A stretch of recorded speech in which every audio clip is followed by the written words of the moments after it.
But luckily, Isabella is off to see our northern Riviera, which will take her several weeks. Yes, Brian has kindly offered to show me the wondrous seaside towns of the north. And they are wondrous. Hang on. I thought you'd be travelling solo. Don't be ridiculous. You are my guide, my inspiration. And the first stop is the Paris of the North, Southport. The talk of the street. Talk of the street. The talk of the street. Talk of the street. The talk of the street. Talk of the street. The talk of the street. Talk of the street.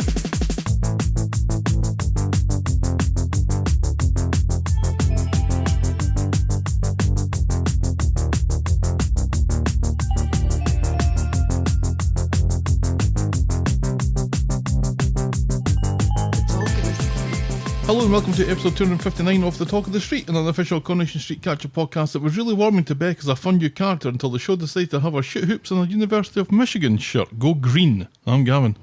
And go white. There we go. Go white as in the Michigan State University Spartans. I'm not saying go white as in go white people. Yes, let's back all the way away from that. Right, yes. A timely distinction. Thank you, Helen. Yes. How are you today? I'm all right. Got back into the swing of things when we got back from our trip. And I worked Wednesday, Thursday, Friday, but you took the whole week off. I've got like cheeky mare. I've got 8 weeks of vacation time to take. You have more vacation time than anyone in America, except the president. I know. We got a new member of the team that started in January. Mm-hmm. And she gets 16 days of PTO plus her federal holidays and stuff, but 16 days. Uh-huh. I normally get 7 weeks. Right. And I carried forward 2 weeks from last year. Right. So I had 9 weeks of vacation time to take this year. Which is considerably more than 16 days. Well, right. This is why she hates me. Oh, she doesn't hate you. I don't think so. It's hard to tell. So I'm just trying to use this up as best I can, but here we are halfway through the year and I've only used 2 weeks. Mm-hmm. I've got the week off for my 50th and I've got a week off at Christmas, which we always take. You took a whole week for your 50th. Good to know. I might as well. So I can just stay in bed for a week and feel sorry for myself. Well, no. But yeah, so when we were away for like half the week, I thought I might as well just take the rest of the week off. So that's a good idea. I've been kind of lazy for the last few days. It's been all right. It's gone in so quickly. Yeah. Because we recorded the podcast on Friday. I sat up editing it until 2 o'clock in the morning. And then I was up at 7 o'clock in the morning and we were on the road before 9 o'clock. So it's been an old whistle-stop tour of the Northeast. But yes, we finally got to see the Adamses. We did. Finally. Regular listeners will know that we collect dead presidents. Yes. In a perfectly legal way. Yes. There's no grave robbing involved here. No. We are merely there to witness. To witness that they are still dead. Yeah. So we've got the graveyards and the final resting places of former presidents of the United States, and we've been to now 35 of them. Yes. I think there's only another 4 outstanding. Correct at time of going to press. Yeah. Nixon, Reagan, and Eisenhower. Who else are we? Oh, Bush. and Bush, because he had the bad grace to die after we'd gone to Texas. But the town of Quincy, Massachusetts has 2 of them. Yes. John Adams and John Quincy Adams. Correct. His son. And we've been to the United First Parish Church in Quincy, Massachusetts on at least 2 occasions in the past when it's been closed. Right. Because we keep trying at Christmas time. 6 years. Yeah. So we got there this year. It was open. We met the tour guide outside and I told her this story. Like we've been here like twice before to see the graves of the Adamses because we collect dead presidents. Right. You'd have thought that she would have been remotely interested. And she wasn't at all. No, she was a little interested. She was like, oh no. And then when she found out that we would come at Christmas time, she's like, oh yeah, we're never open then. She was so Bostonian. I mean, I grew up on the East Coast in New England. And that has to be one of the most Bostonian accents I have ever heard in my entire life. She was throwing tea into the harbour. Left and right. Uncontrollably so. Constantly parking the car in Harvard Yard. And eating beans, which explained the smell. She was delightful. She was a delight. She was absolutely, and she knew so much about that church, you know, and the things she didn't know, she was willing to say, I'm not sure about that. Mm-hmm. And you got to enlighten her about something, about Braintree. About the origin of Braintree. There's a Braintree in Massachusetts, and somebody asked why it was called Braintree, and I said, I think it's probably named after the Braintree that's in Essex. And they thought that Braintree maybe meant something to do with it being on the water. river or something like that. Yeah. I couldn't help them in that part of it, but I knew that there was a Braintree in England. So, Hey. as is the case with a lot of New England, they take the names of cities and towns that are in Old England and just throw them on the board and say, Right. This is called Braintree now. Right. This is called Cambridge. Right. This is called Boston. Yes. So yes. In fact, we have friends who live in the Old England Boston and the New England Boston. There we go. Yeah, so it was good. Yeah, good trip. Yeah, and good then we trip. went to see Millard Fillmore in Buffalo, who we didn't get to see at Christmas time because he was under 5 feet of snow. Snowmageddon? I think Snowmageddon. that was Snowmageddon. Snowmageddon 2022. Again, regular listeners may remember our Snowmageddon trip. Yes. So yeah, so that was our trip, and then we're back, and then we're going to talk about Coronation Street, and do you know what? It wasn't worth coming home for, but I guess we'll get into it. Well, yes, because Bex is a Michigan fan. It just ruined the whole week for us. Yeah. And why was Tyrone not wearing his MSU shirt at the same time? Seriously. Shall we dive in, my dear? Yes, please. Give us some of that collegiate Corrie news.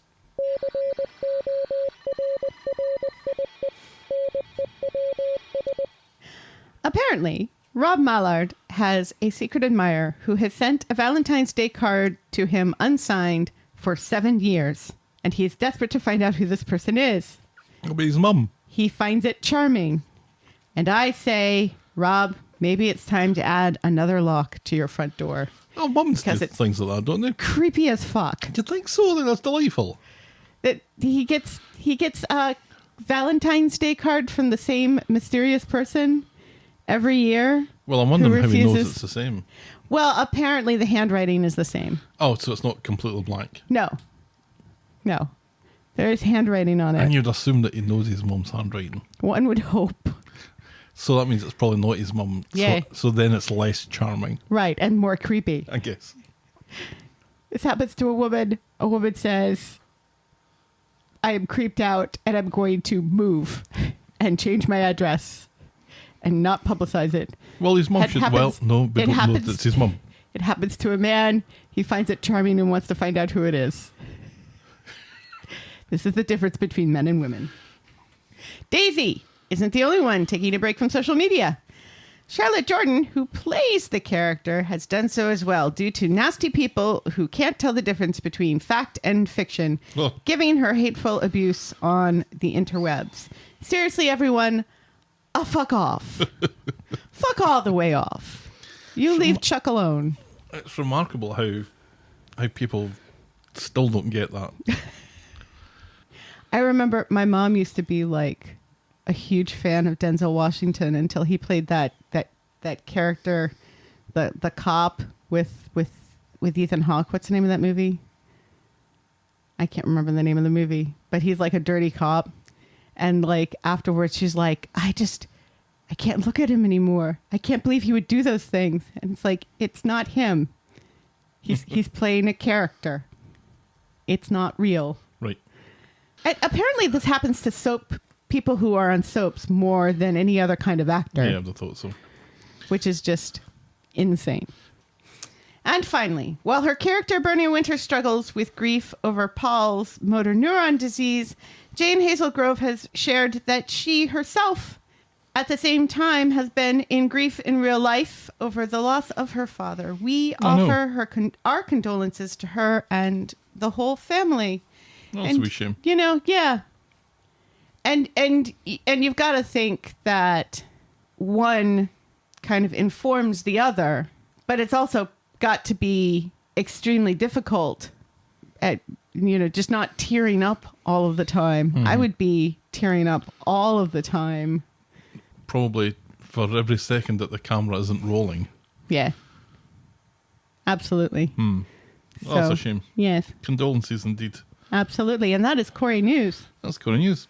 Let's see what is in the old mailbag. As we state, everyone's a critic. It's the YouTubes. I tried to get AI to write a little sting. AI is terrible at that kind of shit. Really isn't very good at it, so we're stuck with that for the time being. Yay! We got a message from Gail in Canada this week. Gavin and Helen, I love the fact that you have the pride flag on your podcast photo. My son will be marching in the Toronto Pride Parade on Sunday. I am continuing to enjoy your podcast. Just finished the one where Billy learns how ill Paul is. Like you guys, I found the scene in the courtroom heartbreaking. Take care. From Gail in Canada. Thank you very much, Gail. Absolutely. And yeah, I mean, we still live in a world occasionally where someone has to call out the fact that we changed the colours on our social media photograph. Right. To the rainbow. To rainbow colours. And somebody has to call that out negatively for some reason. Right. It's just... Fuck off. just not sure why it causes such outrage. Right. And like rainbows are pretty and hopeful.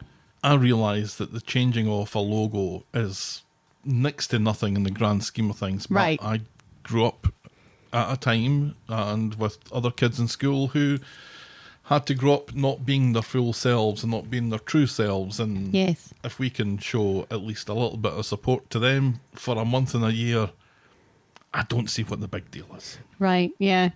It's funny, especially since you mentioned AI. Somebody posted on Facebook an AI of Freddie Mercury if he had lived at a Pride event. Right.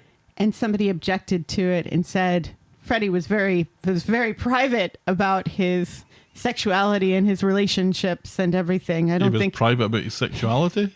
Really? Did you see the man? I don't think he would ever have been at, he wouldn't have gone to a Pride event. Every concert was a Pride event. And somebody said, he was maybe a little private because it was the 70s and you could still it was illegal, yeah. You could still be arrested for being gay. So maybe now he of all people would be celebrating the fact that you can be so open now, even though stupid governments and people want to shove everyone back in the closet. No, that's people for you. Yeah. Apparently there's now outrage back in the old country about furries. Did you see that? I only found out what a furry was actually live on this podcast, if you remember. Yes, apparently kids wearing cat ear headbands are now furries, and what do we do about furries in school? It's like... ignore it. Fuck off.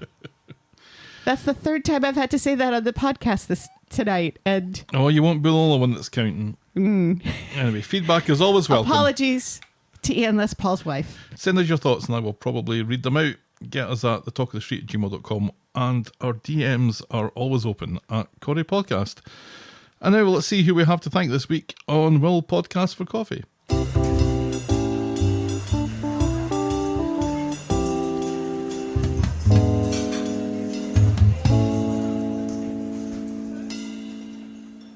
Thank you last week again to Anonymous of Manitoba. Oh, Anonymous of Manitoba. Manitoba, that's a place we haven't been yet. It's very rare for me to flash the cash to randomers, as David Platt might say, but your worthy cause made me dig deep.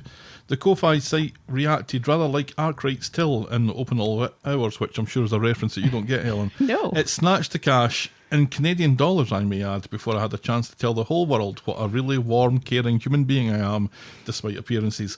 Oh well, it's nice to do good by stealth, I always say. Ian Leslie Paul. That's Ian Les Paul of Canada Land. Yes, him, Ian Paul, the generous Canadian listener. He was your anonymous donor. Well, thank you. Thank you so much. That's Ian the Les Paul. second time we've mentioned Ian Les Paul this week. I am thinking that we are making this podcast exclusively for Ian Les Paul and his disinterested wife. Do we know her name? Because I kind of feel bad just calling her Ian Les Paul's wife. Ian, let us know what your wife's name is, please, so I can refer to her directly. Yes, let's extend this. Let's extend this further.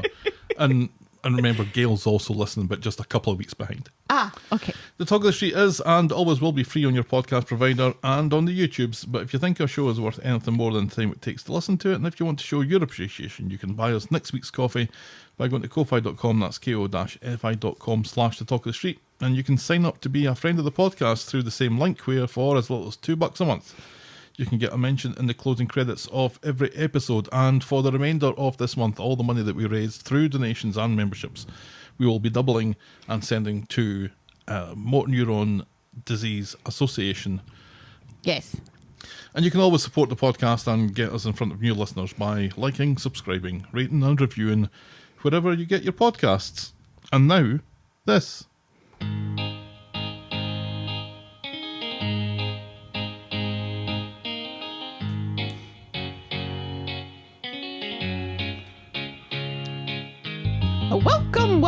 Welcome.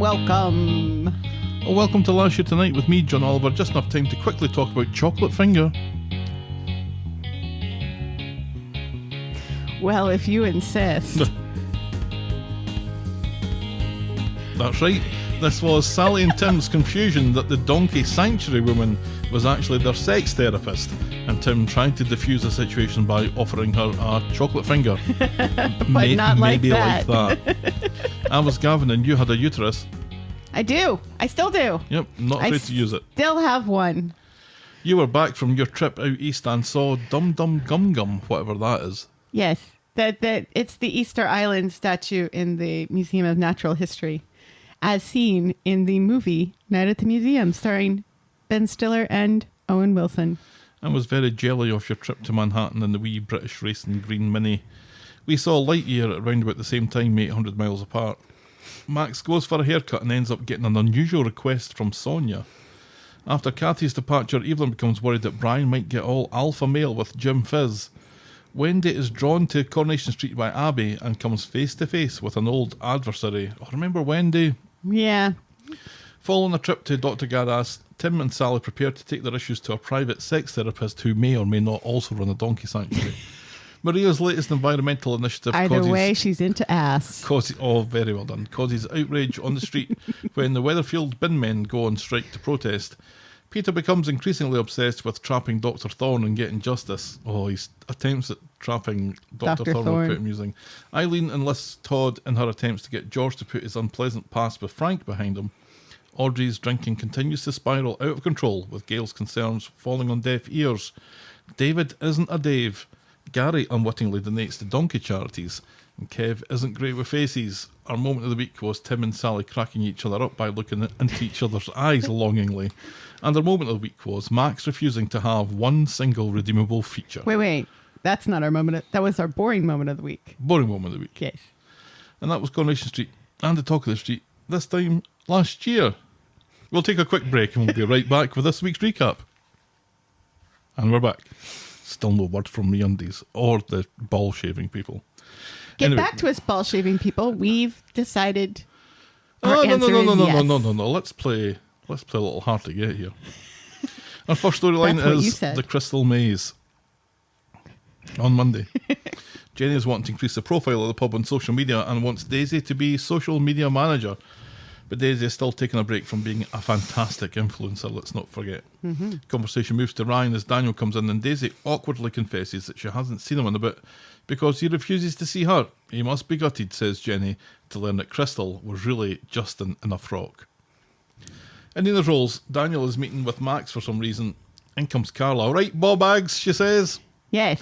And she announces that Ryan has stopped therapy and he's barely leaving his room these days, never mind the flat. Despite Daisy and the viewing millions shouting at Daniel to leave well alone last week, he Yeah. decides to go round to see Ryan to see if he can cheer him up. Right. Yeah, Daniel and Max are friends now. It's all in the past. Well, because he was his teacher on the inside, so now they're friends. And he gave him a phone, so now they're friends. Give him more than one phone. And also because plot of something that's going to happen later. Right. Daniel checks to see how Ryan is doing. Ryan doesn't need no good Samaritans knowing that this is Carla's doing, but Daniel pushes his way in at the flat anyway and demands a cup of tea. This is supposed to help. Right. Daniel seems to think he's Ryan's friend and wants Ryan to be better. Ryan, though, is very conscious of his scars and is super down now that Crystal wasn't really Crystal and it was all a sham. Daniel tells him that he needs to get his head sorted and suggests that he speaks with Daisy because that'll help. It all gets a bit awkward, so Daniel wants to know what happened between the two of them because they're not speaking anymore. Right. Ryan says that seeing Daisy just made the Crystal thing seem worse. Daniel thinks Daisy is the one person who can understand him, and she's been withdrawn too since she stopped seeing him, so maybe they can help each other out. Yeah. Sure. So Daniel goes back to Rovers and announces that he's seen Ryan and told him to see Daisy, and Ryan agreed. Thank you so much for interfering, says Daisy. So she goes to see Ryan, and they cover the same ground about Ryan not wanting to go out, and so they sit down and they watch some daytime TV in silence and drink lager from the can. Eventually, though, after watching 15 episodes of Pointless, that sounds like my Christmas, back to back, Ryan opens up about how lonely he's feeling. Seriously. Your mum with that game show channel. Oh, Gavin, there's a British show on. You'll like this. This is Pointless. Yeah, I've seen it. And I've actually seen this episode. Yeah, let's watch this for 3 hours. She's trying to be nice and relatable. Would you rather she just turn on Fox News and refuse to take it off? She doesn't do that when we're there. It's true. She does it around her kids, though, and I don't approve. Ryan opens up about how lonely he's feeling. She apologises for kissing him, but insists it wasn't out of pity. Ryan admits that he wanted to kiss her too, and he still does. So that's what they do. Aye. And they're only interrupted when Carla barges in, and they quickly pretend that nothing was happening. And says... All right, ball bags. That's right. Carla is thrilled that Ryan has finally seen some other people, but Daisy quickly makes her excuses and leaves, encouraging Ryan to go out and forget about Crystal. So Ryan reads what I think was the hidden message, and he and Carla go out to speed dial. He's worried about seeing Alia because he was nastier to the last time they spoke. Yes. But Carla reminds him that he was traumatised and she'd not long been blown up and stabbed, so has probably Right. forgotten all about it. Ryan is quick to put his hoodie up, but Carla tells him to grow a pair, so he does, and he keeps his hoodie down. Grow a pair of... Well, not a pair of ball bags. No, that would be... That would be disturbing. One would be superfluous. Meanwhile, 4 balls. Ugh. Imagine how heavy your pants would be. They'd have to be reinforced in some way. The chafing that would occur. Aye, Because would aye, they aye. be 4 in a line? Or would it be 2 by 2? I guess it depends on how the ball bags are arranged, doesn't it? I would imagine 2 by 2 instead of in a line. Because that... You'd be hitting them against your thighs the whole time. Sometimes that happens. Sometimes that happens with 2. Yeah. You could never wear shorts again. Shorts would be very different. Yes. Oh well, I'm glad we've covered that. I need to mark the time. Testicle discussion. Additional testicle discussion. Right. Meanwhile, Daniel brings Daisy some cheap flowers and asks how it went with Ryan. It was Those fine. were not cheap. Those were expensive pink roses. No, he says that he picked them up because they were going cheap. Well, cheap for roses is still expensive. They're still cheap. It was fine, says Daisy robotically, and later Daisy has been looking for places to rent so she can get the fuck away from number 1 and is looking at a 2-year lease and lots of other things to convince herself that she still loves Daniel. In speed dial, Alia is genuinely thrilled to see Ryan. They talk about Daisy and Alia is now a fan, which she never imagined would be possible. Now, And nor would I. are those refugees still living in Daniel's house? I suppose the war is still on. No, but they weren't Ukrainian refugees, were they? They were Iranian refugees, weren't they? I think that it was from an unnamed country. Oh, yeah. Because I was thinking, wait, surely they can move into their house now. Yeah. Surely there would be more room in the house with the refugees Yes. than in Ken's flat. Or even at a push, they could move into George's house. They Right. could rent George's house. George's house is standing empty all the time. But yeah, that's a good point. Yes, thank you. I'm glad I made it. Later, Alia is walking Ryan home when they bump into Max coming out of the kebab shop. Max reacts badly to Ryan's face, and so the hoodie goes up. Alia prickles at the sight of Max and storms off. Ryan tells Max that he can't blame her for how she reacted, which Max appreciates, but he says he's not 100% evil. After all, he was the one who told Daniel that Ryan had collapsed. He was the one who'd had Daisy's phone, remember? And now Ryan's putting two and two together here and realises that if Max had that phone, And he and keeps that calling phone it was Daisy's phone. then that means Oh. Daisy was Crystal? I love it when a plan. You know what I do love? I do love watching Ryan and Alia arm in arm walking down the street. It's nice, isn't it? It is nice. That is nice. It is nice. I'd like to see more of that, please. And I like Ryan with a brain that works like this. Yes, that didn't grow on a tree. Because I wouldn't have put it past old Ryan to not even twig that that's what Max was telling him.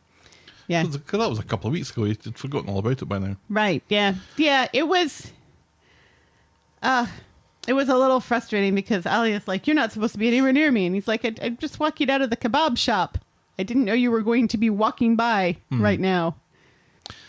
I mean, I can understand. I can understand, but at the same time, he's got to be able to go places that are not that are in the area and yet not speed dial. He's essentially got a restraining order against someone who lives across the street. Yeah. And it's complicated further with Yasmeen's house being next door to his house. Right. So they could be like just a single wall apart from each other. Yes. Yeah, because they could both be in the backyard at the same time. Right, and be within the range that Right. that he's not allowed to be. He'd have to go back inside the house. Right. I don't know. On Wednesday, Carla is up to find that Ryan didn't go to bed last night. He says he couldn't sleep. She suggests that he goes out later either with her or with his best friend Daisy, but he doesn't reply and she leaves. And markedly, he doesn't tell her his Revelation. Right. And number one, Daisy and Daniel are telling lies to each other about Bertie. She arranges to meet Daniel later for lunch, and when she doesn't provide a reason, he becomes intrigued. Shall we eat around noon? Yes, but why? Of course, the reason is that so she can throw the idea of moving out together. Right, Then yes. she gets a text from Ryan asking her to go round. So she arrives at his place to find him getting wired into the vodka already. She thinks he wants to talk about the kiss, which she calls mutual, and they have this conversation, but she'd rather be friends with him. However, he really doesn't want to talk about the kiss. He wants to talk about the fact that she was Crystal, and he explains how he knows Max had her phone. Oh yeah, she says about that.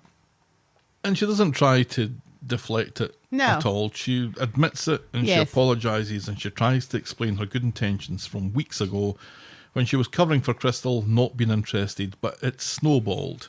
He's understandably furious and called her twisted. She says that she needed to hear from him as much as he needed to hear from Crystal, and tearfully she says that she did it because she cared, but he feels like a bird that's been caught by a cat and just been played with until he dies, so he tells her to leave and throws her out.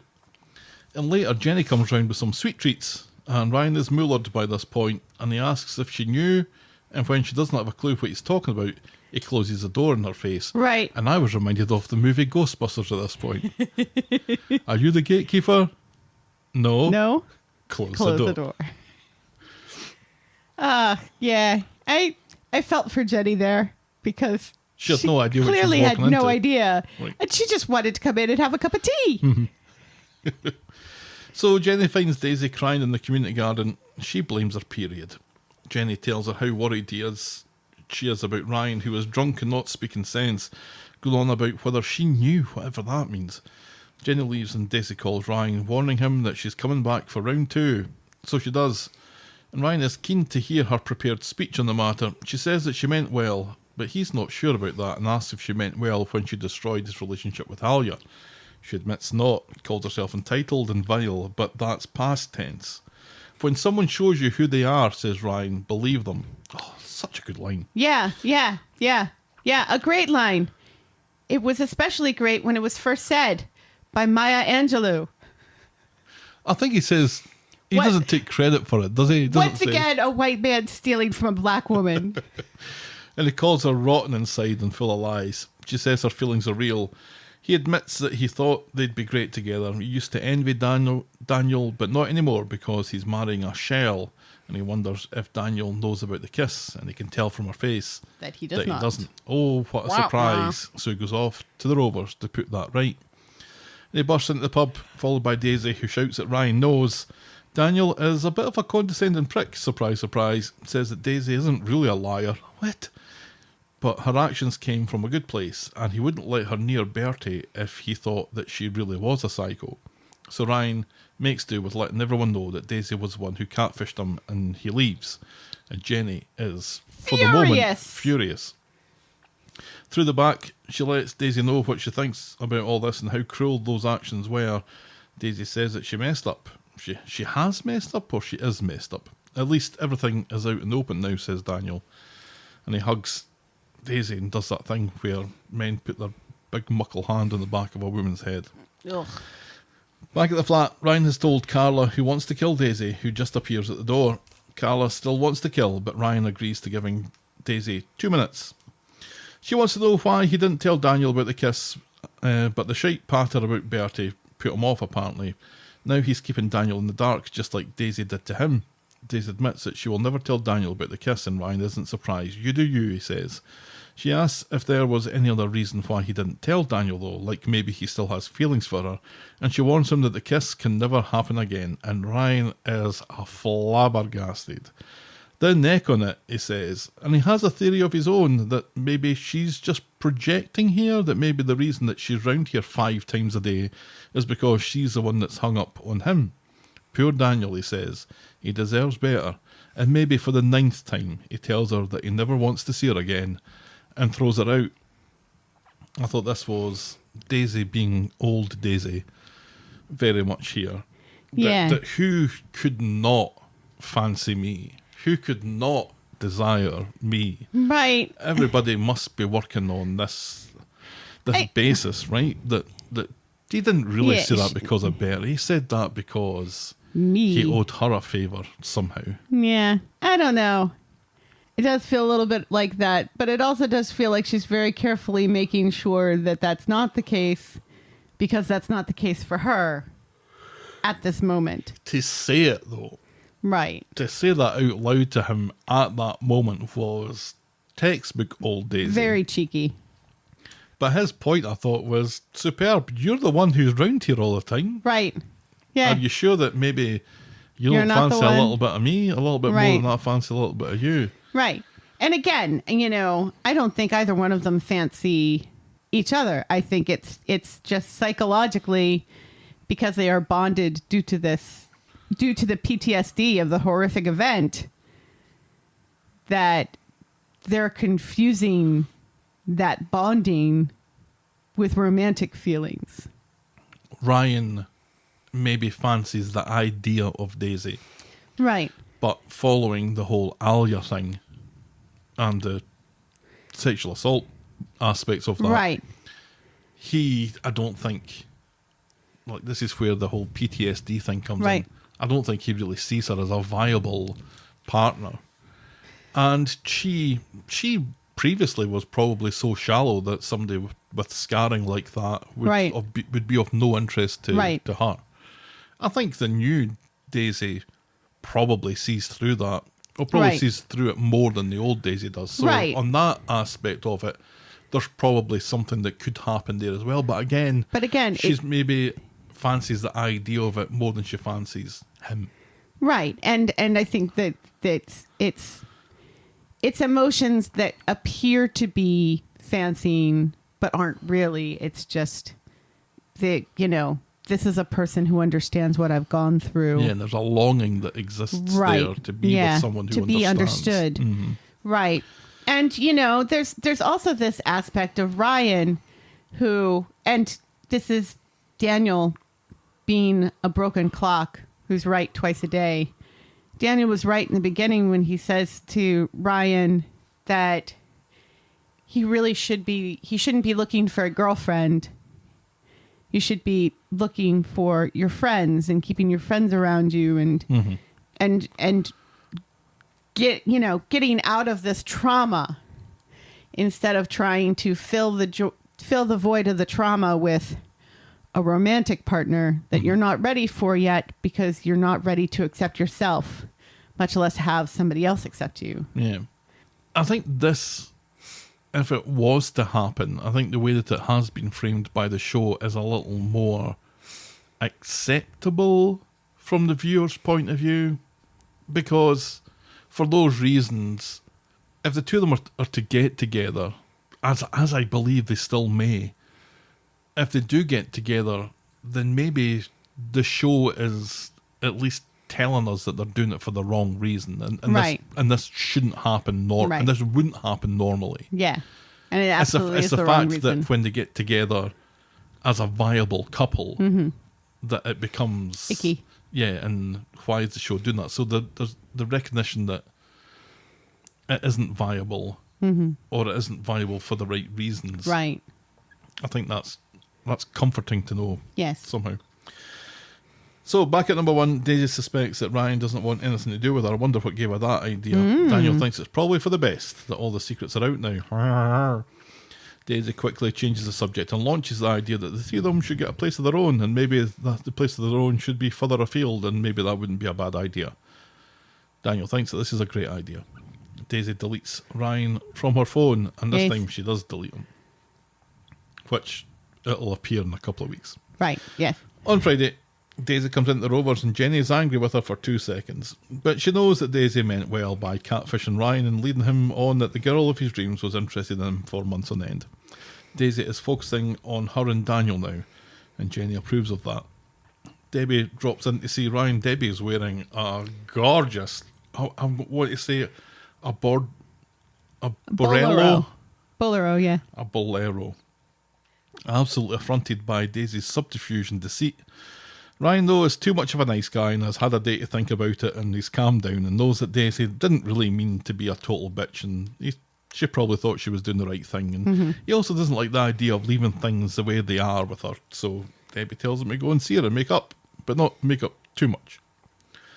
Later, Daisy's chuffed because Daniel has called with some new viewings that they can go and see. Ooh. Jenny pours them both a glass of the fizzy stuff to toast to new horizons, but unfortunately they do this just as Ryan comes in.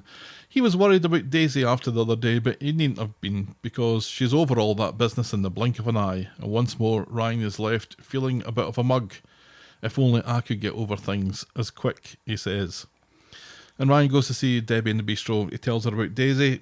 Debbie asks if he needs her to be as unhappy as he is, because that sounds like he's in love with her. Ryan says that he isn't, and that's as far as we get with that this week. That's not what that means, Debbie. I thought you were a smart woman. If anything, wanting somebody to be as unhappy as you are means that you hate that person. Not that you love them. No, I think it can mean... I mean, obviously it can mean hate, but if you have unrequited feelings for someone, as maybe Ryan thinks he does at the moment, to see that person being happy and planning their future with somebody else, maybe he does want bad things for them. If you love someone, you want them to be happy even if it's not with you. Yeah, well, maybe this isn't that kind of love. No, which is not love at all. Well, it's a twisted kind of love. Right, which is no love at all. A kind of different, if you squint your eyes, kind of love.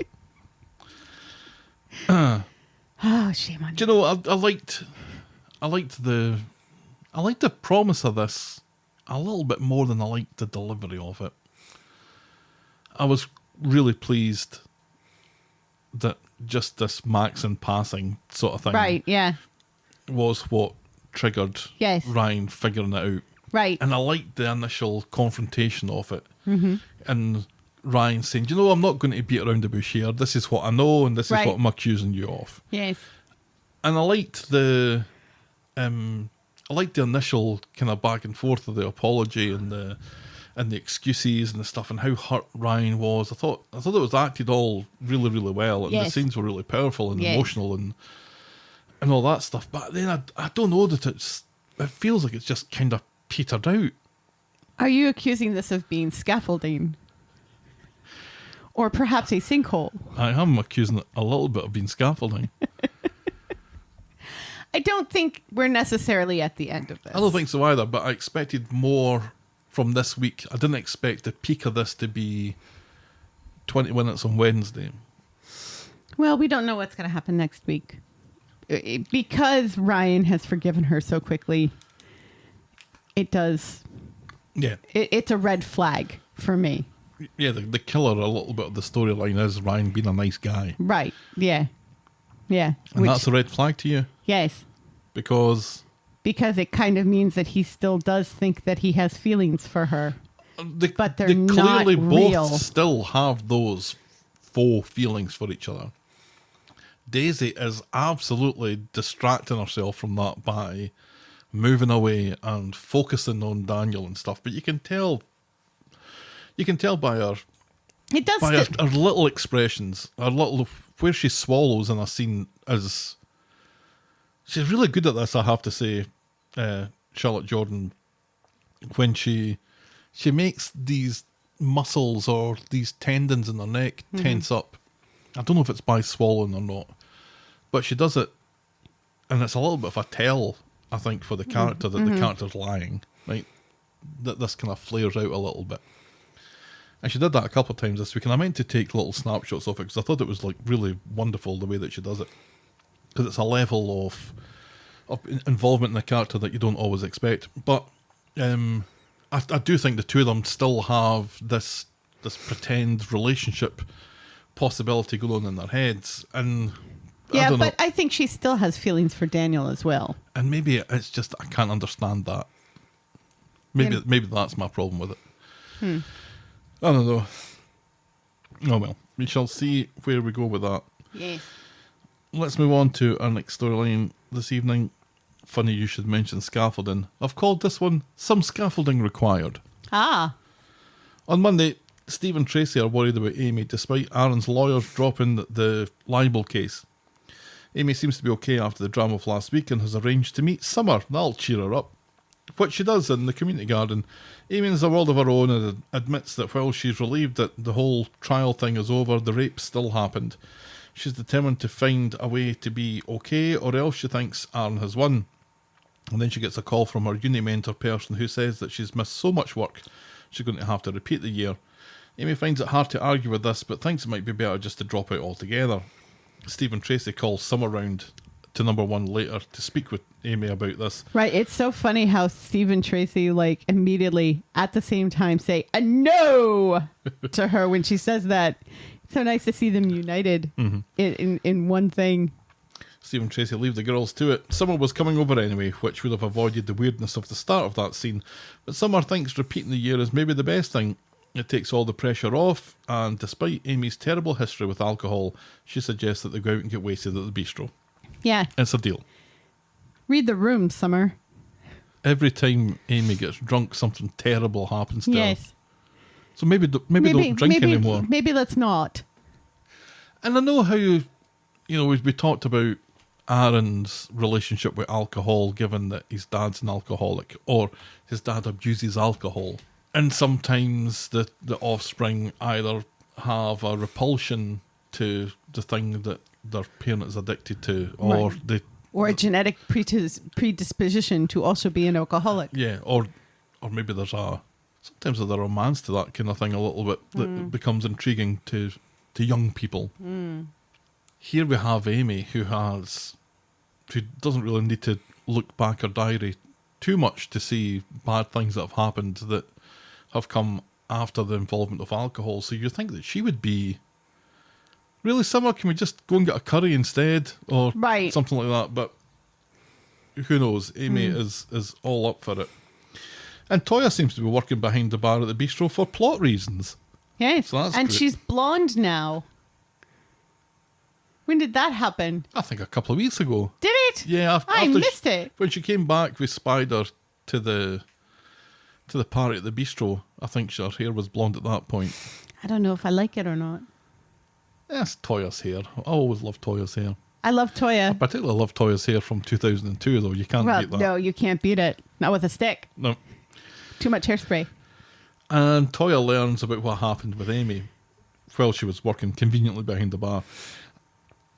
A guy appears at the bar offering the girls some shots and asking for their company with him and his wife. Foursome? Well, and also their lonely friend, who is their third wheel already. Fivesome. I think that's officially an orgy then at that point. Yes. They knock back the very tempting offer, and Amy gets out of her tree on Zambuca instead until Toya cuts them off. It's kind of creepy, though, because the dude is like at least 10 years older than they are. Maybe more. Probably Yeah. more. Yeah, it's creepy as fuck. So later, Amy and Summer start dancing, which gives Foursome Guy an idea to join them, and when his wife protests, a drunken Amy tells him to leave his wife alone. She's my wife, says Foursome Guy, which isn't an excuse. It's not. Amy rushes off and throws up in the plants outside the bistro, and Summer is there in hair-holding duties. Amy makes Summer promise not to tell Steve and Trace about this. So they get home, or Amy gets home, not looking like she's been sick or is stinking of vomit currently, and she claims that she had a great night and goes upstairs to bed. On Wednesday, Amy is hungover to fuck and nothing seems to be helping, not being sober, not being drunk. At least Tracy and Steve have avoided those potential fees from the legal case, but Right. That's about all she has. That looks like a win in the matter. Yes. And later outside, Toya spots Amy and rushes over to speak with her. Amy thinks Toya's about to give her a lecture, but Toya tells her that they have more than Simon in common. And Toya tells her that she was raped too when she was 18. And the two of them sit in the community garden and have a chat about it. Amy is surprised by this because Toya has it all together. Well, apart from the whole Susie thing and killing Imran. And Toya reckons that maybe she became a counsellor because of her experiences and thinks Amy speaking with someone professional might be the way to go. She gives Amy a card but tells her that she's got her ear anytime. Right. And it was nice because earlier in the morning when she was saying the thing about being sober doesn't help, being drunk doesn't help, she was speaking to Daisy, who also said, you know, if you ever need to vent, I'm here for you, which was nice. Yep. But also nice to see Toya doing something that's kind of like what Counselling, Toya right. is meant to do. Not serving Zambucas behind the bar in the bistro. No. Helping people. Not selling knickers in the knicker factory. Right. Back at number one, Amy chats us over with Tracy. Amy's agreed to call the counsellors and also she wants to volunteer. She would much rather help than be helped. Tracy thinks it might be too soon for that. She's not over what happened, but Amy Right. reckons this might be the thing that gets her over it. And Right. she's quite adamant about it. And that's as far as we get with that this week. Do you think this will be like Asha saying that she wants to become an EMT, which we've never heard anything about since? Well, to be fair, we haven't heard her say that she wants to become like an astronaut or anything since then. So I think the last thing that we heard her say that she wanted to be, I think that's still valid. There's just Right. been no proof of it. Yeah, and no classes. Was this following Nina Falling into the pond, yes. running into the river? Yes. Yeah, that was so funny. Because she didn't know what to do when she froze. So now she wants to be an Oh, well, EMT. that wasn't too long ago. That was like 6 months ago or something. Right, yeah. But you'd think you'd hear, you know, going to classes or something in that nature. In passing. In conversation. Or at least speak to Roy about it. Just speak to Roy occasionally about it. Well, why would she speak to Roy about it? Because people speak to Roy about things like that. They do. And he's a black belt in first aid, isn't he? Anyway, out of the stuff that happened this week, I quite liked this. I didn't really like Monday quite so much. No. Because I think Amy's quite good at acting drunk, but the whole getting drunk thing is such Yeah. a old, I'm kind dull of tired. trope. Right? Yeah, I'm kind of tired of her hitting the bottle to But solve her problems. But it did lead to something great happening on Wednesday, which Right. was the discussion with Toya. And I do wonder if Amy heard maybe a little bit more than Toya was actually saying, because Toya was saying, there's going to be a lot of people there that have been through this as well. You're going to be talking to people who have shared your experience. They're going to know what they're talking about. She kind of read that as there's openings here for volunteers if you so desire, and I don't think that's really what Toya was meaning. No, and I think Tracy's right that this is far too fresh for Amy to really be able to help anyone else. But this is something that we've kind of skirted round before when Paul decided to join the helpline. Right, yeah, and that worked out really well. Well, I was going to say I think that could have worked out better. Yeah. 100% think that this is an Amy thing to do. She would much rather be the helper than the helped. Yes. And if she can figure a few things out on her own in the guise of helping other people, that probably works out perfectly for her. I have no idea if that's possible or not. Yeah, that's not really how it works. You kind of have to help yourself before you can help other people. But maybe in the desire to become the volunteer, the training that goes along with that would maybe bring some of those things to the fore. I don't know. Yeah, she needs to speak to someone first and get it all out for herself first. And I'm glad that she seems to be at least open to that. Yes. To that notion, because, I mean, we talked about this in the past, that Amy kind of deals with things by just being super Amy and just dealing with stuff. And internalizing things. Right. And it scares me that that's what she's doing here as well. And it's not going to be good.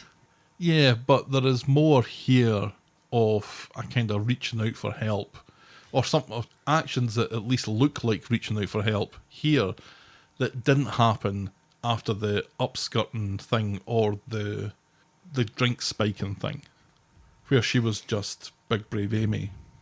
At least here there is something that looks like something that could possibly be helpful. Yeah, it's better than it was before, which is, I guess, something. Yeah, but unfortunately, she's going into it as big brave Amy, who's going to help other people, and not focus on getting the help herself. Yeah, which is not good. It's in character, though. Nice to hear Simon get mentioned, even if it was just in the passing. Right? Yeah, we don't get to see him, but we do get to hear about him. So he still exists somewhere. It's funny how these little crossovers kind of happen, because in classic Corrie at the moment, we're in early 2003, and Lucy the florist has just become pregnant with the embryo that will become Simon. So that's happening, and it gets a cheeky little mention this week, which is nice. 20 years ago. Right. Nice again, seeing Toya. I wish that they could find something more permanent to do in that little helping guys. Even when they had her at the health centre. Yeah. It didn't need to be part of active storylines, but there's Toya at the health centre. We never had a scene in the health centre for years. Maybe that's why that doesn't happen. Right. You only see the inside of it where you only see Dr. Gaddis's office. But at least we don't have to see Moira anymore. I'd love her to come back. I would not. If I was executive producer of Coronation Street, I would bring Moira back. That would be day one. It is kind of weird how she just disappeared and nobody talks about it. Right. Nobody says, I wonder what happened to Moira. Sometimes you forget that Vic Reeves was in Coronation Street. Vic Reeves was in Coronation Street, pretty much being Vic Reeves. It's madness thinking about it. Patrick Stewart was once in Coronation Street. So be it. Engage. Let it be. Anyway, moving on. Our next storyline tonight is the Italian Jobby. On Monday, you're only supposed to blow the bloody doors off. On Monday, Brian and Isabella are at Nina's Rolls. Isabella's complaining about the coffee again. This seems to be her thing. Roy asks how long Isabella will be charming everyone with her presence, and it seems that, judging by the way Evelyn buttered her tea cake this morning, she's still pissed off. Brian confirms that she'll be leaving tomorrow. Brian goes to the florist looking for a bouquet for Isabella. She's demanding flowers for the flat, although he reckons he should be buying apology flowers for Rita, Evelyn and Roy. You have to be a pretty hateful person. But not Mary. For Roy to dislike you. For Roy to find nothing good about you. Yeah, that doesn't happen. That doesn't happen. It's like that Justin Bieber song. You know, my mama don't like you. And she likes everyone. Yep. It is exactly like that. Roy Cropper doesn't like you, and he likes everyone. Yeah, he's your mama. I wonder if it's possible to write an alternative version of that song, but with Roy instead of Yo Mama. Or my mama. I will find that out once we're done. Yes. Yeah, so Brian is thinking about buying flowers for everyone, but not Mary. He tells Mary the good news that Isabella will be fucking off tomorrow. But then Isabella comes in and she's on the phone to her builders, and Brian is able to translate that either she's stuck in the UK for another 3 weeks, or her aunt's pen is in the forest with the smoking monkey. At least this proves that she really does have a flat that's getting worked on. Does it? Does that she it prove gets it? a phone call about it, and all of a sudden she becomes quite angry and is talking about this It's certainly in Italian. evidence towards it, but I wouldn't say it's beyond reasonable doubt proof. I'm on day 8 of Duolingo. Say something in Japanese. Sushi. I can say sushi. Mizu is water. Konnichiwa. Konnichiwa is hello. Yes. Desu or des is the thing that you stick at the end. It's the verb. So if I was to say I'm Gavin, I'd be Gavin Desu or Gavin Des. I don't think they say the U at the end. Huh? I recognise the words better than I can say them. Yeah, I'm like that with Spanish.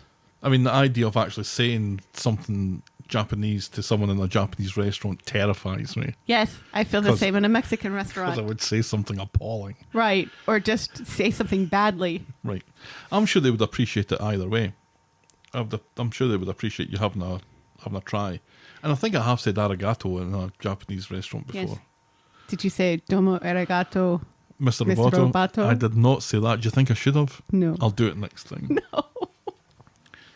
We're never going But to anyway, a Japanese restaurant again. So we had the fun of when we were driving out east that you were doing Duolingo Spanish, Stelly was Si. doing Duolingo German, Da.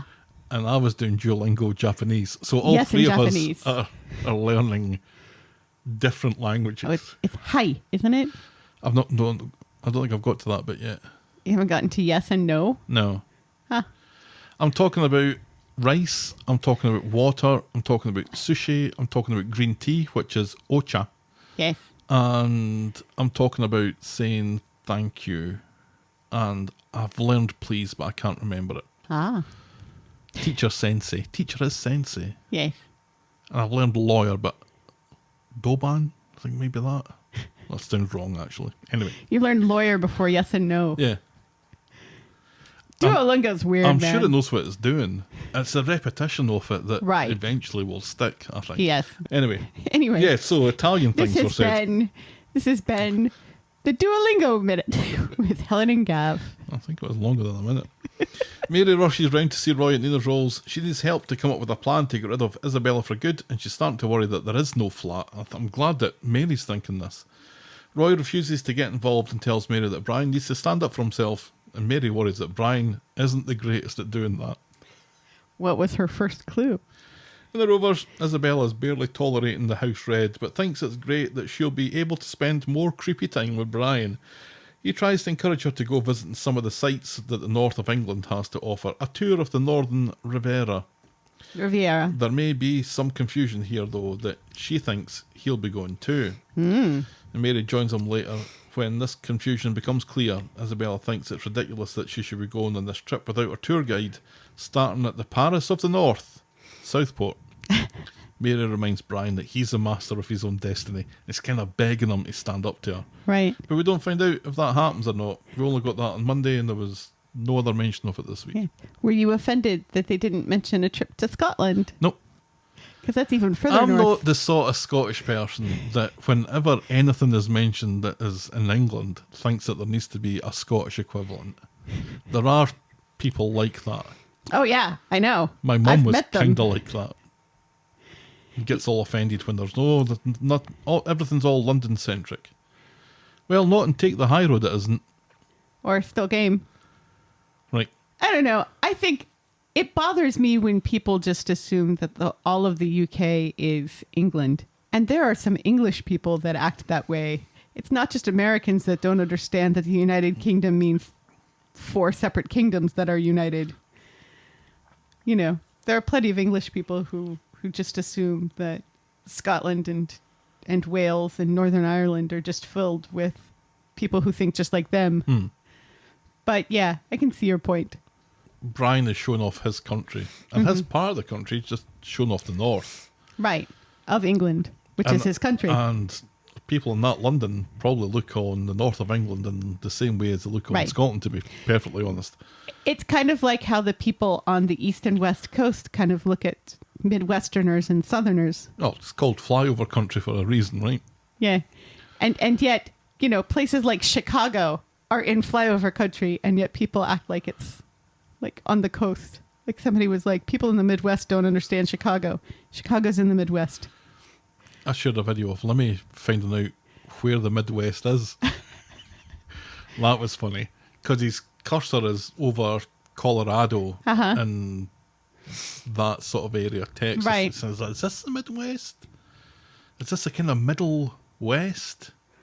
And then he looked up on the map and it's all kind of highlighted of Right. where the Midwest is. That's not the fucking Midwest, for fuck's sake.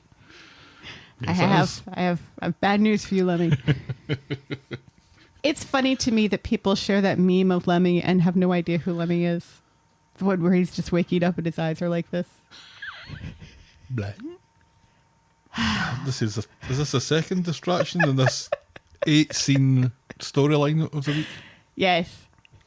I don't know where we're going with this. Yeah, I'm I'm kind of tired of it. It was fine for the first week or two. We need her to go. I do like how she's pissing off all of Brian's friends. That's kind of amusing If a little I were bit. Italian, I'd be offended by this character. Fortunately, I am not. And I'm not entirely convinced that she's Italian. I think Mary is the voice of the audience here. I'm not sure there is a flat. That could have been anybody on the phone. That could have been the speaking clock. Right. Who knows? Yeah, but it rang and she answered it, so it wouldn't be the speaking That's clock. impossible to get your phone to ring. Your phone made a noise. It didn't ring. She's it made a noise. middle-aged lady. Do you think she knows how that sort of thing works? If she's a con lady, absolutely. Because if she's not a con lady, where are we going with this? I don't know. Is Brian going to move to Italy with her and be creepy with his cousin? Because remember, there is still kind of creepy, incestuous vibes coming up There here. are. There are. She's kind of holding him a little bit. Right, yeah. And I don't like that. This needs to come to a conclusion. Yes. Oh well, it won't be in the next week or so because they're off touring the Northern Riviera. Correct. So, anyway, our next storyline tonight with maybe no distractions and tangents, but we'll see. We'll see. Is Tim's mum about the house?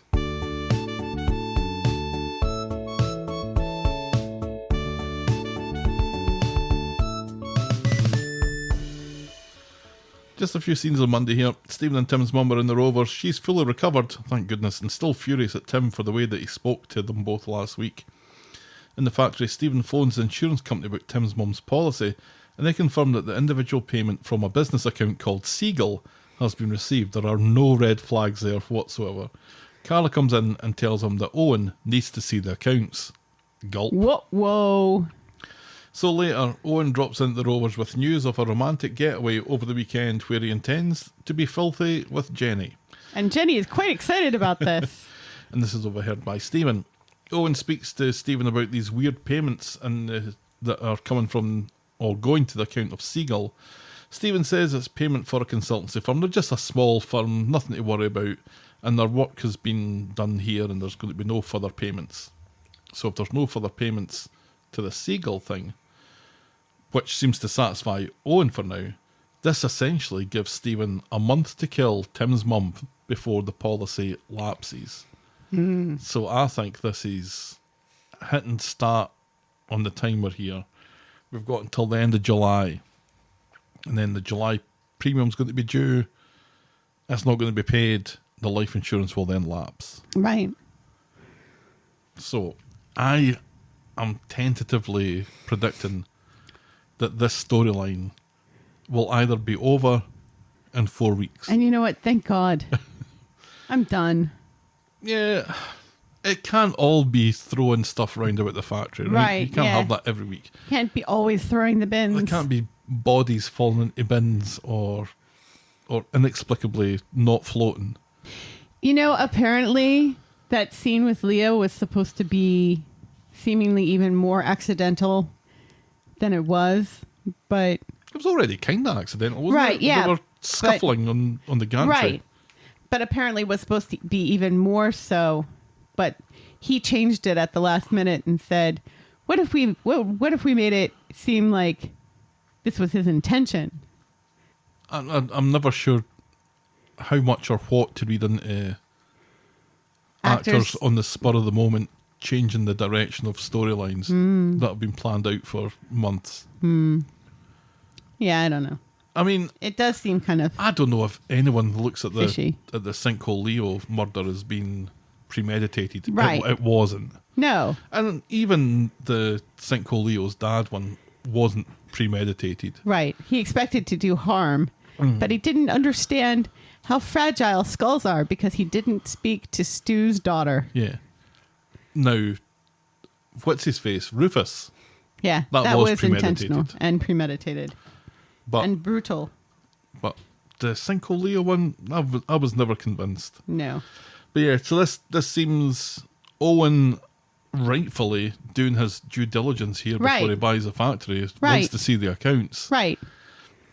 It's strange that he's fixated on these small £400 payments that have been made for a couple of months Right. in a factory that must be doing thousands of turnover. Right. But, I'm the other glad that ones he's are, Yeah. you know, they make sense. Right. And this is something that didn't make sense to him. I like that he's focusing on it, and I really don't think, judging by his expression, he seems okay. I'm going to let this go, but I'm going to let this go for now. Right. And I'm going to this- keep an eye on this. Exactly, and that's going to spell Because bad he's news for already Stephen. suspicious of Stephen. Right. Why on earth would Stephen pay for this life insurance this way? Through an account, through a mysterious account attached to the factory as opposed to paying for it himself. Right. Maybe to keep it slightly anonymous, so when Tim's mom turns up dead, it's not, oh, you know, you took this life insurance policy out on her before you were married. Yeah. That's not suspicious at all.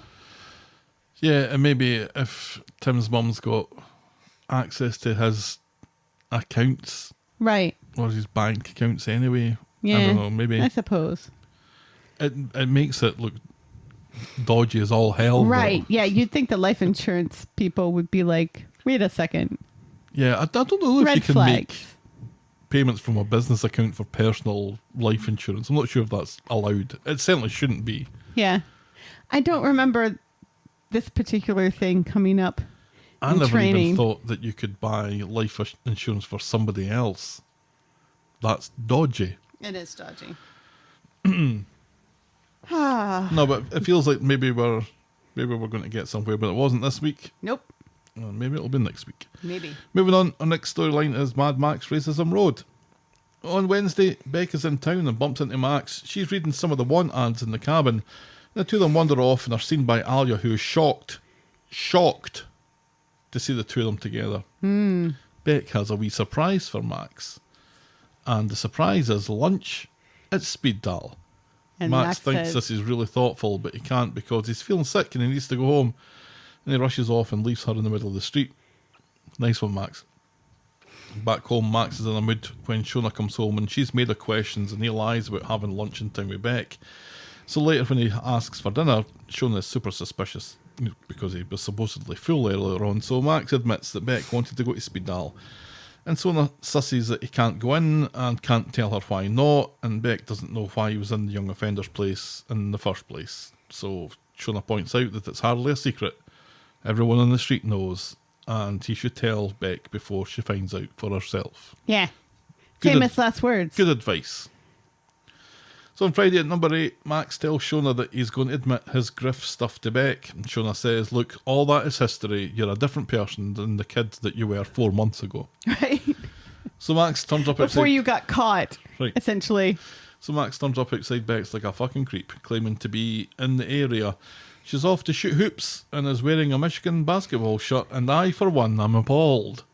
She toys with him for a second about his strange behaviour yesterday, but quickly tells him that he's a shit liar, so she knows that he hasn't seen anyone else behind her back. And later, Beck and Max get back to the street. She's whipped his ass and also soundly beat him at basketball. Haha. He wonders why they never go back to her place, but she claims it's a dump. She gives him a peck on the cheek, and because of plot, she goes off on her own to get a sandwich just as Alia comes round the corner and she goes to have a word with Beck. So when Beck goes back to Max's, she doesn't have no sandwich, but she does tell him about her chat with Alia and how it turns out that Max is a terrorist. I was like so surprised when she said the word terrorist. Right. But it's true. It's true, but I was expecting, the worst he is a racist. Right. Oh no, shit, he was a terrorist as well, wasn't he? Yeah, he was. I forgot about that bit. So, Beck accuses Max of trying to prove that he's seen the error of his ways by dating a black girl. Conveniently forgetting, Max went to her to get back together with Gav and kept saying, no, I don't want to date you. And she was the one who was like, I don't want Gav, I want you. We're seeming to skate over that part of this. Because I feel like her point is valid. All of her points are valid. And if I were her, yes, I would not want anything to do with Max either.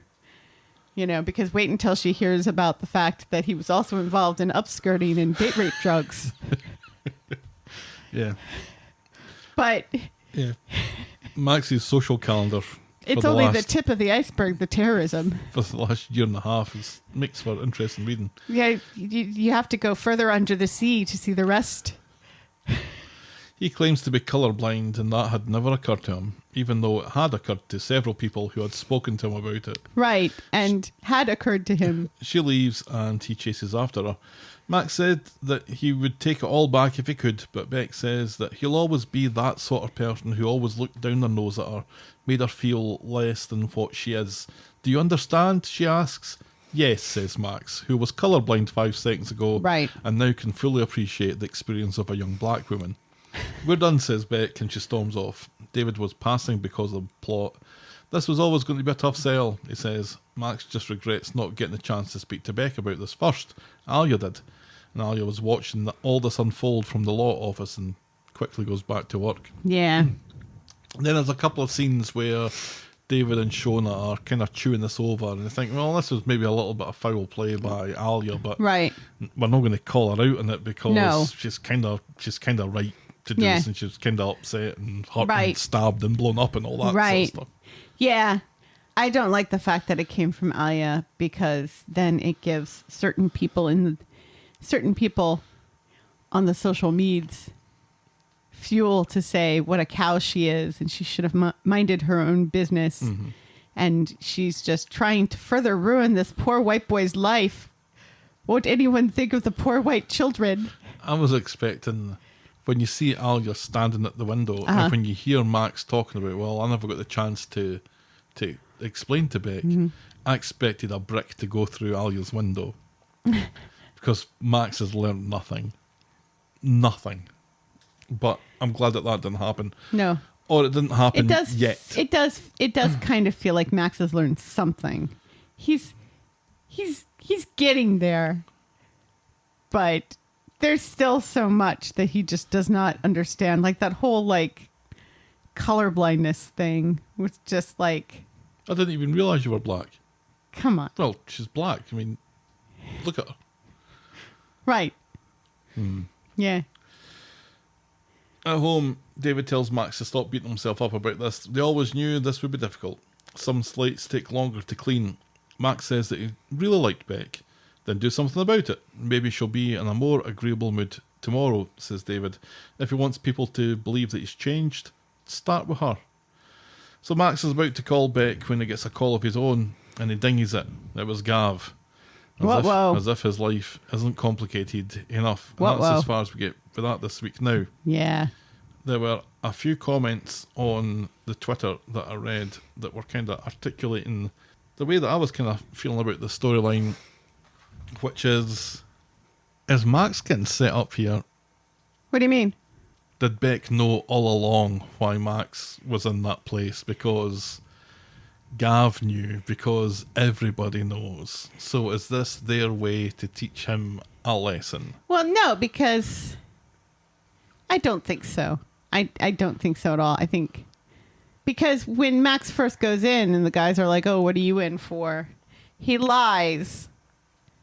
And that's the end of it. Yeah, but as you said at the time, you can't keep those things secret. Well, inside. yes, in real life... People find out. In real life, you can't, but it kind of seems like they can here.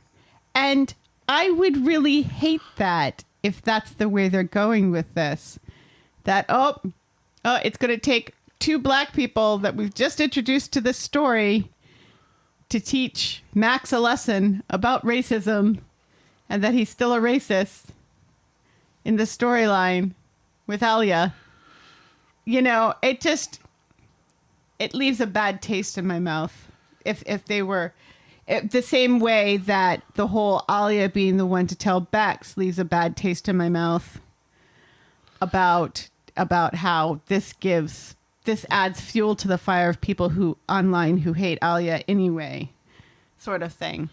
Yeah. And I feel like if that were the case, then when Alia told her, she wouldn't have like gone and blown up at him and said, we're through, if that's the way that this was going. I think there are parts of this that don't back this up. Things that happened on Friday that make this a bit of a stretch. But I'm wondering now if Beck can now tell Gav. I think that has happened. I think that absolutely has happened. And that's why he dingies the call. Because either Beck has told Gav that Beck and Max hooked up, or Beck has told him that Max was a terrorist and a racist. Yeah. Or both. The guy that you got to try and patch things up with you. Uh-huh. Well, he and I were an item. And he's also a and terrorist. He's also a terrorist. So yeah. So nice going. Yeah. There has to be something. There's a reason why we see Gav call right then. Exactly. And Max stinging it. And there has to be a reason because of the big deal that Gav was making before Max was released. So there's something between the three of them. My request to the show, though, is ideally Gav and Beck become longer term characters here. Yes, please. I love both of those kids. If it's just Beck, I'll take that. Right. I think she's great. Yeah. I'm intrigued by the Michigan top. You don't think it's just something random like... Oh, come on. You of all people are saying to me, no, that was just like random. All Tyrone's shirts that aren't his MSU t-shirt. Yeah. I don't know if like somebody... Oh, well, it's a basketball shirt. So let's put this girl in a basketball shirt. So you go for the Chicago Bulls. Right, Or you go for the New York Knicks. Right, You go for the University of Michigan. Yeah, you go for an actual NBA team, one would think. Right. Or maybe even a British basketball team. Are there such a thing? I believe there are. I know there are high school Stirling basketball. Rocks. Stirling Rocks. Because... Is it Stirling Rocks? I don't know. But we have friends whose children play basketball in the United Kingdom. My big bear, Stoops. Stirling Rocks. Oh, is a winery in Australia. Stirling Rocks basketball. Do people grow tall enough? Stirling Knights. Stirling Knights. Do people grow tall enough to play basketball in the United Kingdom? You get the kids who don't make the NBA to go over to Stirling to play basketball there. Well, I guess that's Although I guess happens. Stoops is tall enough. Not coordinated enough, though. Or young enough. You've never seen him bounce a ball. Or even two of them. And nor have I. Or 4. A good callback.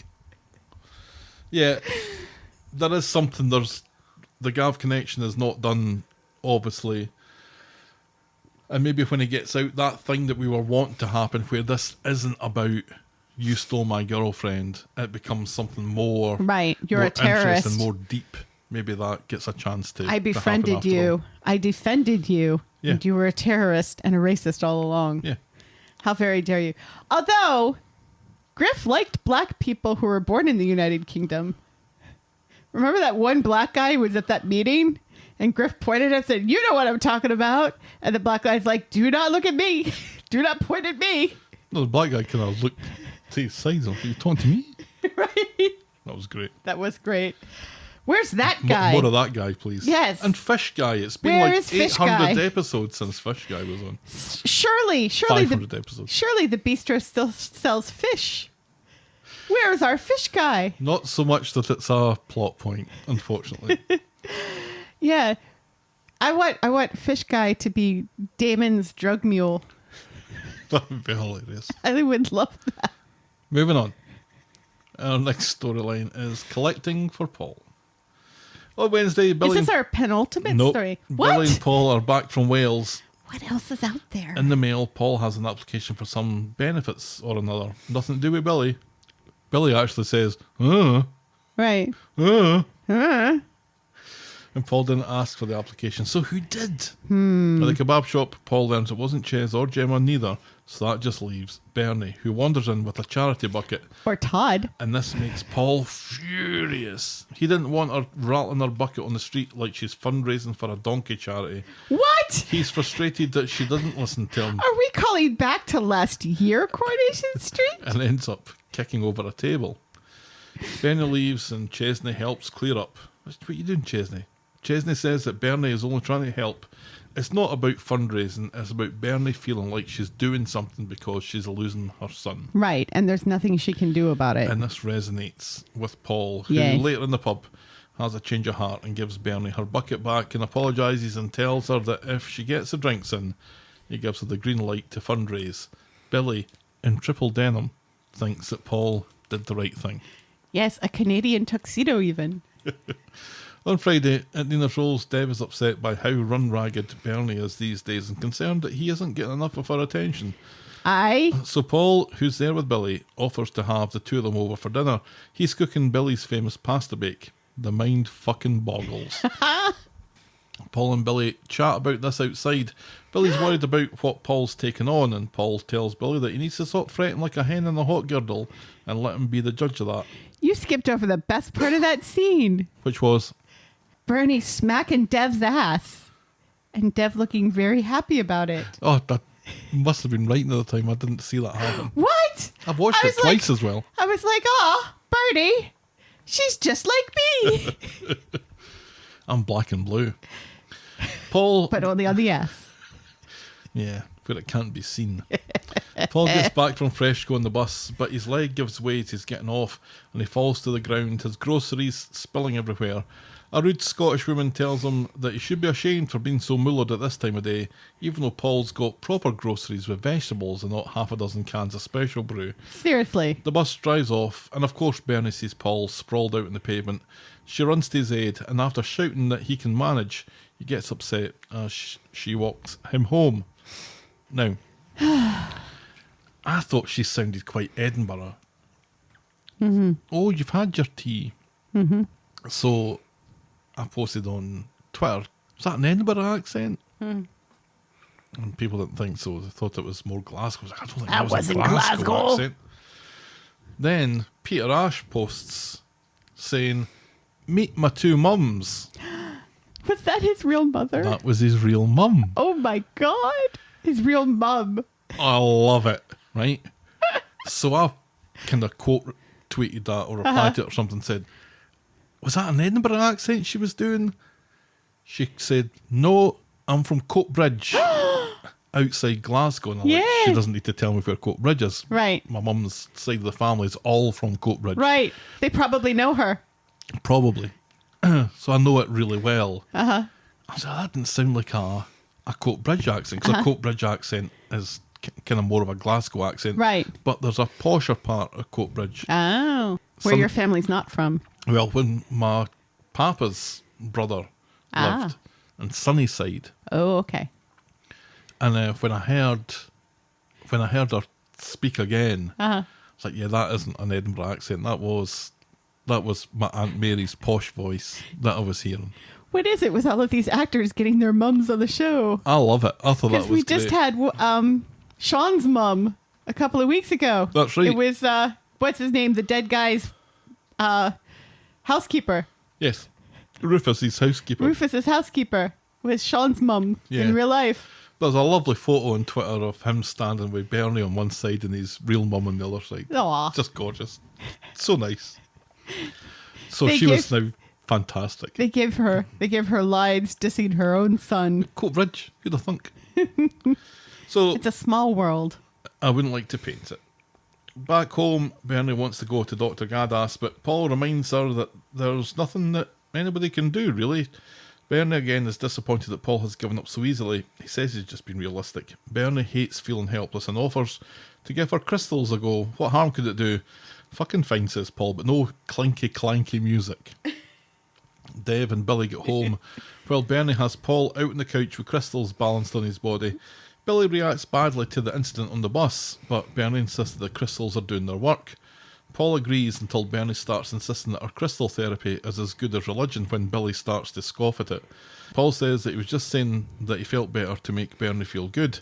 He feels like shite and he's going to have plenty more days like this and worse.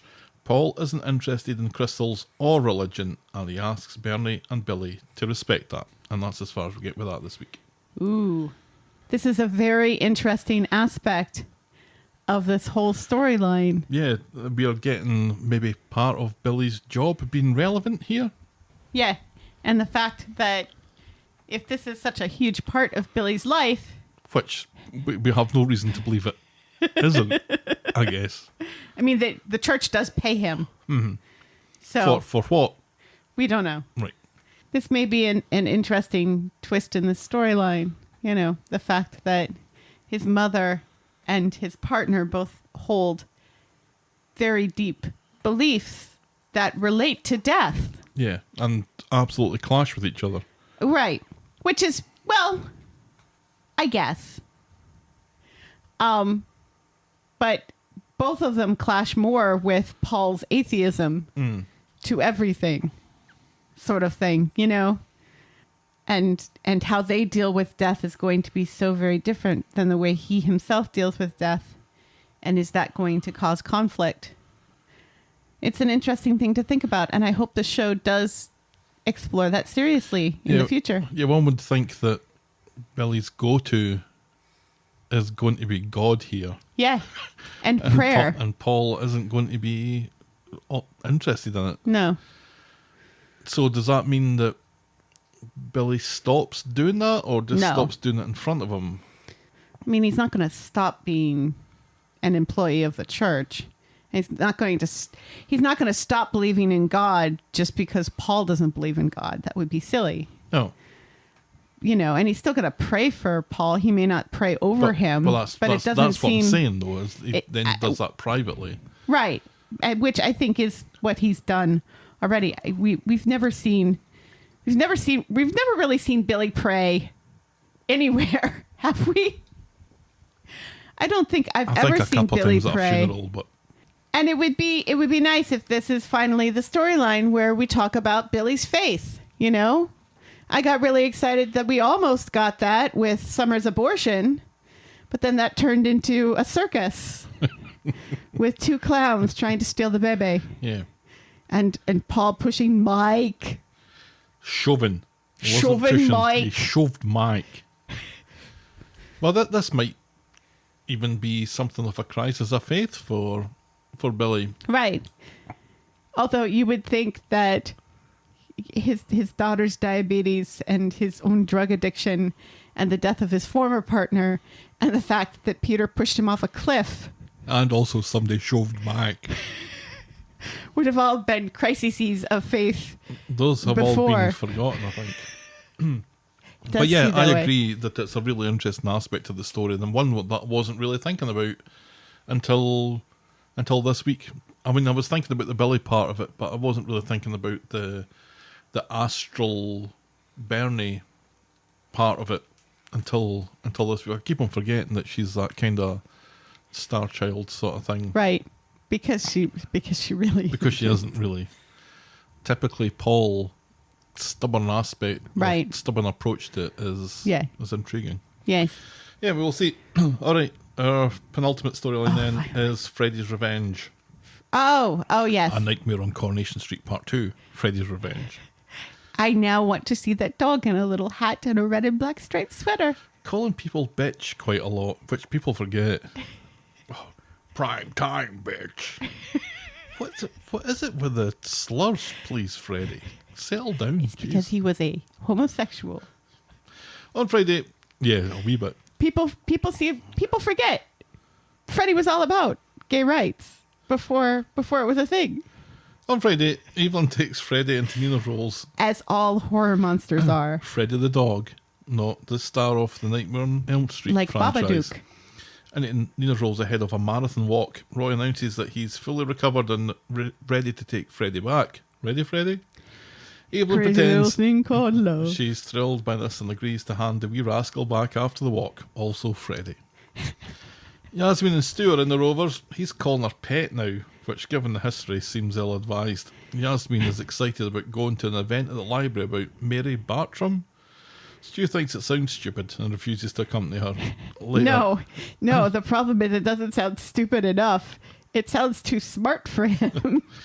Later, Alia will also refuse because she's busy in another storyline. Yeah. So later, Roy turns up at Evelyn's door to pick up Freddie, but Freddie refuses to leave. Oh my, says Evelyn, how embarrassing, and she claims that Freddie doesn't see Roy as his master. Drag him, Roy, he's tiny. Roy picks up the dog and takes him away, whimpering, also Freddie. Later, Tyrone comes home and is saddened to see that Freddie has gone home to Roy's. And we also learn that Kirk has moved in with his mascot best friend, whatever that means. Secretly, it looks like Evelyn is hiding Freddie's favourite toy, blue thing, down the side of her chair.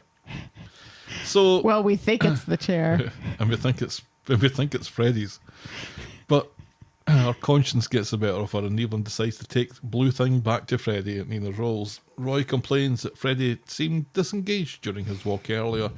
Evelyn picks holes in the direction that they went. Roy asks for a map of Freddie's favourite routes. What would we do without Evelyn, he says. And later, Evelyn comes Indeed. back with some very detailed maps for Roy, who has a proposal for Evelyn. Just at this, though, Yasmeen has been doing a shite and comes out of the toilets. Turns out Roy is the only person in Weatherfield that she's been able to convince to see the Mary Bartram Smart thing enough to go at the library. to hear a reading of a book. Roy asks Evelyn to look after Freddie tonight. Evelyn sees Yasmeen playing with the dog, and through gritted teeth, she accepts. After the library thing, Roy heads to Evelyn's and has a proposition for her. He But not like suggests that the dog share, given how deeply she cares for Freddie. She pretends that she doesn't, and Tyrone's Right. like, "You'll love that dog." Tyrone thinks this is a fabulous idea, but Evelyn decides to sleep in it and hands the dog back. Roy leaves, and before Tyrone can say anything, Evelyn tells him to keep his fucking mouth shut. And that's as far as we get with that this week. Yes. I'm still enjoying this storyline. I mean, I think we're dragging out the Evelyn, Yasmeen, Roy, Stu thing a little bit. I do like the fact, they're slowly inching towards actually being in a relationship, because Roy says, what would we ever do without Evelyn? And also, they are co-parenting a dog. I kind of get the feeling that they will end up just being together and no one can tell when it happened. Right. It'll just happen. It'll just be. Kind of like osmosis, Yes. if that's the right word. I doubt it is, but I think it is. you know what I mean. I know exactly what you mean. All right, let's move on to our final storyline, which is Damon Bad Omens 2. On Monday, Adam, Sarah and Harry are in speed dial when Harry! Damon No Mates comes in looking for a table for one. Adam doesn't think there's no reason that they need to leave or let Damon bother them. However, Adam makes a big deal about his Father's Day presents from Harry and a card in which Harry has spelled much wrong, which Sarah concedes is a difficult word. Hearing this sticks in Damon's craw a bit. Back home at the flat, Sarah and Adam are enjoying a glass of wine and congratulating themselves for not letting Damon get them over dinner, although Adam still isn't ready to get his hole off of Sarah right now. Right. On Wednesday, Damon has had a brainwave, opening up a pop-up bar in a hipster part of town. Nick and Leanne aren't sure. Damon thinks they're lacking in the can-do department and he's prepared to put his money where his mouth is. But not like that. On the street, Adam and Sarah see Damon coming out the bistro. Sarah is worried that life is on eggshells now with Damon around, so Adam snogs the face off of her to shut her up, and then they declare their love for each other. Damon, who had ringside seats for this, throws up in his mouth a wee bit. As do we. Later, Damon's in the law office as Dee Dee and Adam come in. He's in a bit of a mood and he's looking for his paperwork for his late licence, which Dee Dee is only too happy to hand over. "We won't keep you," says Adam, and he shuts the door in Damon's face pretty much. Adam drops into the bistro later to ask how long Damon is going to be in town. "The foreseeable," says Nick. Adam is interested in getting rid of Damon permanently and is wondering whether Nick and Leanne would be interested in helping out. And Nick laughs like this is a joke. Right. It's like, you're not really suggesting what I think you're suggesting, are you, sir? Yeah, permanently kind of means permanently, doesn't it? Yes, it does. Later, Leanne isn't keen on the idea. Anything between Damon and Adam isn't their business, and she wants nothing to do with it. Nick floats the idea of getting rid of Damon thanks to someone else putting in the legwork. Might not be such a bad plan, but Damon is too dangerous, and Leanne doesn't want to get in his bad books or go behind his back. So good old spineless Nick goes back to Adam and says that they want nothing to do with this. He says he's sick of the stress and has a family to support, and he advises Adam to stay on Damon's good side. Back home, Sarah thinks that now the late licence stuff is done, Damon will have no reason to turn up at the law office, and she doesn't sound keen either on Adam's permanent solution idea. So pissed off, Adam goes back to work, where he chats with Dee Dee, who tells Adam about the time that Damon effectively saved Paul's life. Adam finds this hard to believe and suggests there must have been something in it for Damon, and he wants to get some more details, but Dee Dee can't supply them and also doesn't want to, and is maybe the fifth person to say, just don't bother with Damon, just let that situation slide. And then she says, maybe I shouldn't have told you this fact about Damon, because you're obviously taking it the wrong way. Yes. On Friday, Adam is secretly checking out Damon's Friend Connect page. Yes, because he would have known drug dealers and car thieves in his friend space. Yes. Occupation, drug dealer. Height, kind of small. While Sarah mopes around behind him, making suggestions for lunch or dinner and complaining when he doesn't jump for joy or give her a kiss goodbye, she sweetens the deal with that blue dress that he likes, aye? Dee Dee arrives in the law office and catches Adam going through Paul's file. She's fucking furious, says it's a dead case and she's only doing this to protect Adam from Damon and his gnarly associates. Adam is not Jason Statham, she says, and she makes him promise to keep his beak out of this from now on. No, Adam will not feature in The Meg Part 2. Sarah goes to the bistro and asks Nick and Leanne to look after Harry. How they're doing that at work, I'm not sure. She admits, well, maybe later. She admits that her mess has left things difficult for her and Adam, and having Damon hanging around like a bad smell isn't helping matters. Nick and Leanne pretend they hear her say something else and smile. As Sarah leaves, Damon comes in and announces that he has a meeting with Lindsay Graves at the council to talk about his pop-up plans. "I know Lindsay," says Nick. "What on earth does that mean?" He's off to look at some potential sites this afternoon. Adam, in his clompy heels, catches up with Paul and quizzes him lightly on the brains behind that insurance scam stuff, under the guise that the man behind it all is looking for Adam to represent him. Paul confirms what he knows about Niall, which is his name and a tyre business that he runs with his brother, and he advises Adam to stay well clear. There was an interesting little part there where Adam is walking one way and Billy is walking the other way, and Adam smiles and nods at Billy, the man who killed his mother. Later, Adam and Damon run into each other outside Dev's and have a very weird passive-aggressive conversation about the pop-up bar idea. Somehow this conversation ends with Adam saying how much he enjoys asking questions as you never know where they're going to lead. "What the fuck was all that about?" says Damon's face. Seriously. At home, Sarah is about to pour herself into that blue dress and leaves a message with Adam. Adam, as it turns out, is in a dodgy pub, the Guns and Ammo, and he clamps in his clompy heels to meet with Niall and impart some information about Damon Hay. Turns out Damon is about to throw Niall under the bus, says Adam. They concoct some story about the insurance scam and how Damon is going to grass Niall up to get a reduced sentence of his own. Adam admits that Damon has turned him over in the past too, and he isn't doing the sort of thing out of the kindness of his heart. Niall isn't sure that he believes Adam, doesn't think Damon is the grassing type. But Adam says Damon is due to speak to the police tomorrow, so he better make his mind up soon. So Adam meets Damon as he's leaving the bistro and just reveals all of his plan. Yeah, why? Like, what? What? And I kind of figure it out by the end that he's telling him this because he doesn't want him to die. He just wants him to leave. And that's the permanently that he's talking about. Right. Phew. He means temporary when he says permanent. Yes. Yeah. He tells Damon that he told Niall that Damon's about to turn state's evidence or whatever on Niall, and how Niall is going to boot him so hard in the newts he's going to end up with 4 tonsils. Damon tries to get Adam to withdraw Instead of this 4 balls. from Niall, but Adam says the only way to get out of this is to blow town. So Damon runs away. And he runs to the bistro and dashes into the office. He grabs his stuff and then spies the safe, and he thinks about it. He thinks about it for a long second. Next we see him, he's coming out with 2 bags, and he seems hesitant to do the dirty on Leanne and Nick, but then seems to do so anyway. Cheerio, suckers. He parks his car, leaves a message for Sarah, warning her about what Adam is really like and what he's totally capable of. Damon parks his car, leaves a message for Sarah, warning her about what Adam is capable of, and then drives off into the sunset with the Happy Mondays oddly playing from his stereo. Meanwhile, Adam and Sarah, who is now in that blue dress, decide not to go out for dinner after all, and they get their hole instead. Yay! Post-hole, Adam Soft play. is walking around in his unbuttoned shirt and black boxers, seemingly deciding to use Sarah's phone to call for Thai food. Sarah wants noodles and rice. That last bout has loosened a couple of fillings, she says. Adam listens to the voicemail from Damon, smirks, and then deletes it. Yeah.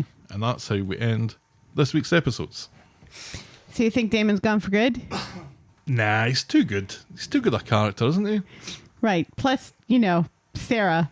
Sarah's Surprise pregnancy. surprise pregnancy next week, probably. Right. Yay. So we have It's to come not back a for that. spoiler because it's not a spoiler because she has to be pregnant. right. We all knew this. I love how the show is like shock pregnancy storyline, and we're like, none of us are shocked. You should have shock in inverted commas I'm here. shocked. Well, not that shocked. I'm shocked that you're shocked. Right. Surprise noises. So he can't be out of this. No, not permanently. If he is, I'd be disappointed. I like him as a character. We talked about whether his turning over a new leaf was just an act. And last week you seemed to think it was. Are you still of that opinion? Yeah. He seemed super focused on the pop-up idea thing. Which would be a really easy way to either A, sell drugs, or B, launder money. Remember Zidane and his truck? Oh, yeah. I'm not really caring about that aspect of it. I'm more caring about his willingness to let the whole Sarah thing go. But then the only person he calls on his way out of Dodge is Sarah. Right. So, Yeah. Because, and he's like, you need to know what Adam's really like. And it's like, why? she knows what Adam's really like. Right. This is not the first dodgy thing Adam's ever done in his life. His whole license to practice law was dodgy. Right. So his entire essence, his entire being is, Right. or at least was, built on a lie. Right. Did you enjoy seeing Adam in his boxer shorts? I was quite surprised that they showed him with all the buttons undone on his shirt All the buttons undone. and his hairy wee legs. Yeah. I don't know We why. haven't seen anybody in their boxers since Ryan, But why would? which everyone appreciated. But why would he go to Sarah's phone? Because it's sitting right there out in the open as opposed to digging through his pants pockets to find his own, I would guess. still do that. I know you would. I don't know the code to your phone. I could guess it, Yeah. but You do know it. well, I could guess it. Or you could just put it up in front of my face. Yeah, you need to stick your tongue in, my dear. There you go. Yeah. I'm enjoying the whole Nick and Leanne aspect of the story, though. Yeah, they're quite funny. They're funny, and it's very valid that they are kind of stuck between their partner in the business, who's actually done things to help the business, and their family, because let's all remember, Nick and Sarah are siblings. They have completely made their peace with this. They didn't want this. They're stuck with it. And so they've made fine their with peace it. with it. Yeah. Yeah. Leanne especially is just like, you know what? Nobody hates that guy more than I do, but he's our guy now. Well, yeah, but she even seems to have kind of warmed to him, or at least his ideas a little bit. Right. Because she was very sceptical to start with, but now with the pop-up idea, she's like, well, you know, I think he's talking good sense here. It's just Nick just doesn't have a spine. Well, this is true. Nick just doesn't stand up to anybody. And Well, he also doesn't want to murder anyone. Let's be fair. he doesn't. But when you think of how much drama was generated out of this just a few short months ago when Leanne found out, she chucked him out, let's remember. Yes. He was persona non grata for such a long His time. own son disavowed him. Oh, that's been forgotten about. You know, for such a long time it was the Nick and Leanne show, and it was Right. particularly the Leanne show, and all of our stuff, while for the most part really well done, was dragged on for a bit. Right. And then the for- Harvey stuff. And then when it looked like it was going to end, it didn't end, and I was Then like, she became a would drug someone dealer. please just give this woman a vacation? Right. And they did. They did. And they brought her back, and they brought her back, her and Nick, kind of low level Yeah. involvement in the storylines, and it's just nice to have It them is nice. where nothing terrible is happening to Right. either of them. Just Yes. some not pleasant things are happening, but Right. nothing disastrous is Right. happening to them. Yeah, it's nice. Yeah, it's all good stuff. Yes. It's very hot in here. I have a massive headache. So, okay, let's bring this to an end then. And say that was the week that was Coronation Street. Helen, tell me, what was your moment of the week? Bernie smacking that ass. That thing that I never saw? Yes. That's our moment of the week? Well, that's my moment of the week. What's your moment of the week? And then I will agree with you. Because it can't be Bernie smacking that ass. As much as I love Bernie smacking that ass. And actually, honestly, I can't really think of anything. Yeah, like I said, I wasn't all that taken by this week. It felt very much like a week of things, even though there were big things that happened, they were played out kind of low key, and it feels like it's a week before Yeah, it's a something bridging else week. happening, It's right? a bridging week. So Um, I was really liking the Beck stuff, and the bit where she was asking him about, you know, when I look at you now, I see the same person who has looked down their nose at me and who has belittled everything about me because of the color of my because skin. exactly. I thought that was really well done. That was. But I don't know if it was a moment of the week though. No. Was it maybe Amy and Toya together? Not really. Toya getting to be a counsellor? No. Was it Isabella complaining about wine and speaking in Italian? No. Was it Owen with the Who? accounts? Oh, yes. You said it wasn't Beck. I'm actually kind of tempted to give it to Paul's real mum. Which is your equivalent of Bernie smacking that ass. Pretty much. Is it Bernie realigning Paul's chakras? He did look really funny with that thing balanced on his forehead. And then her holding the crystals on either side of his head. And the way Billy and Dev kind of just are caught up short when they walk in. That was kind of funny. That was kind of funny. I really liked Chesney telling Paul the reason why Bernie was collecting. Yeah. Yeah, I actually really enjoyed that too. It was like, finally, Chesney's right about something. Yeah, they're giving Chesney And something. compassionate about something, especially something that relates to Bernie. Yep. When was the last time we gave Chesney moment of the week? Was it when the quads were born in the That was a while gondola? ago. That was a while ago. I can get those stats for you, but it's going to take me a while. All right, let's give it to Chesney. Let's give it to Chesney. Chesney with his words of wisdom to Paul about Bernie. That was really good. It was really good. That's our Moment of the week. Moment of the week. your boring moment of the week. And it still involves Bernie, so Yeah. I'm happy. Yeah, Bernie being the mother who is kind of refusing to grieve for her son Right. too soon Right. is very well done. I'm really enjoying her. Absolutely. Yes. We love her.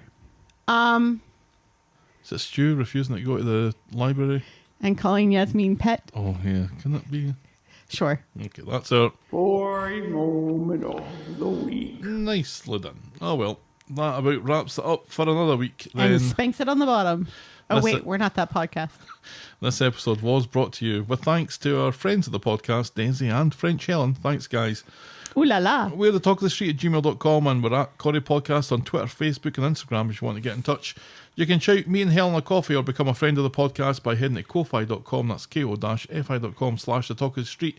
Check out the clicky section of voggle.co.uk for links to our merch store and YouTube channel. And if you're so inclined, please leave a rating and a review on the iTunes or your podcast provider of choice. And be sure to check out our pop culture sister podcast, The List of Lists. Yes, please. And vote on, and eventually vote on the List of Lists poll. Thanks for making it to the end of another episode. And we will be back next week with more I'll talk on the street. The Talk of the Street. Bye. Cheerio.